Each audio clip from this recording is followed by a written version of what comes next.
যেই হাত একসময় ব্রিটিশ সাম্রাজ্যের বুক কাঁপন ধরিয়ে চট্টগ্রাম অস্ত্রাগার লুণ্ঠন করেছিল, সেই হাতই স্বাধীন ভারতের ব্যাংককে পিস্তল ঠেকাতে বাধ্য হলো কেন?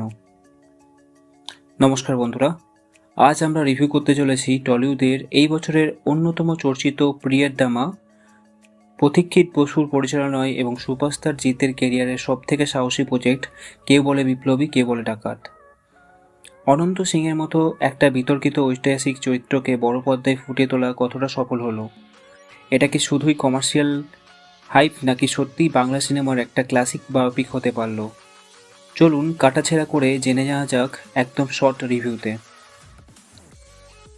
ছবির মূল চলিকা শক্তি হলো দুটো সম্পূর্ণ ভিন্ন যুগের সংঘাত।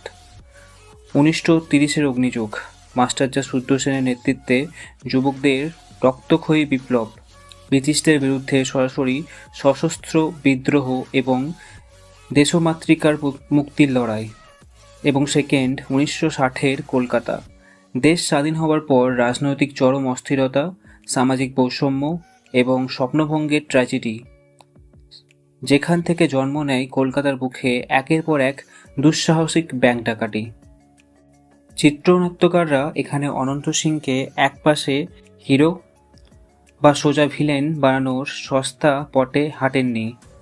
হি was an enigmatic outlaw fighting the corrupt system. সিস্টেমের বিরুদ্ধে দাঁড়িয়ে একজন সাবেক বিপ্লবীর রবিনহুড হয়ে ওঠার মনস্তাত্ত্বিক টানাপোড়েন খুব সুন্দরভাবে চিত্রনাট্যে বোনা হয়েছে।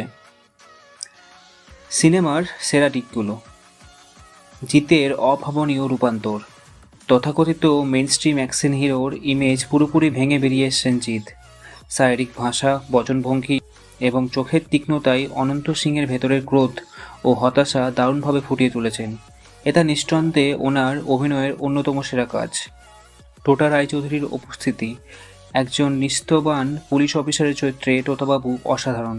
জিৎ আর টোটার মুখোমুখি কথোপকথনের দৃশ্যগুলো পুরো প্রেক্ষাগৃহে পিন পয়েন্ট নীরবতা তৈরি করেছিল। টেকনিক্যাল ব্রিলিয়ান্স ও ব্যাকগ্রাউন্ড স্কোর। সৌমিক হালদারের সিনেমাটোগ্রাফিতে 60-এর দশকের কলকাতার টাইমলাইন, ধোঁয়াতে রাস্তা আর অন্ধকারের পরিবেশ জীবন্ত হয়ে উঠেছে। শান্তনু মৈত্রের ব্যাকগ্রাউন্ড মিউজিক অ্যাকশন ও ইমোশনাল দৃশ্যগুলোর তীব্রতা কয়েক গুণ বাড়িয়ে দেয়। দুর্বলতা ও খামতি।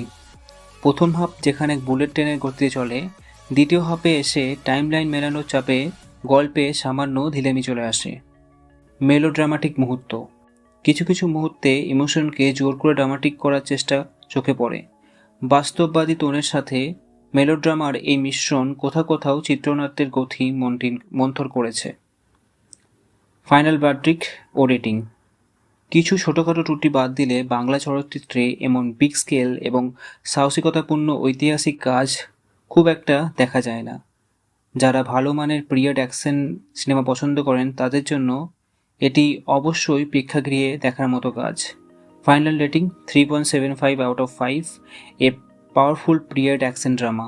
ওয়ান লাইন সামারি: ইতিহাসের পাতায় চাপা পড়া এক বিপ্লবীর স্বপ্নভঙ্গ ও বিদ্রোহের রক্তক্ষয়ী দলিল। আপনারা কি সিনেমাটি দেখেছেন?